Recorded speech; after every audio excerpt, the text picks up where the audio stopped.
Mangroves are one of nature's most remarkable trees.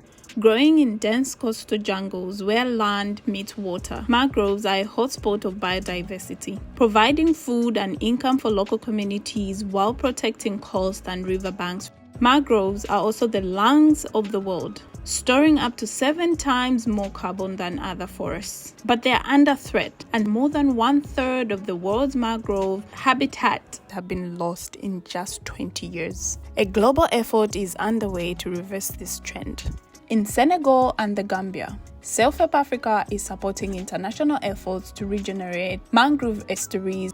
More than 500 hectares, the equivalent of 1,260 football pitches of neglected mangrove, have been replanted and restored so far.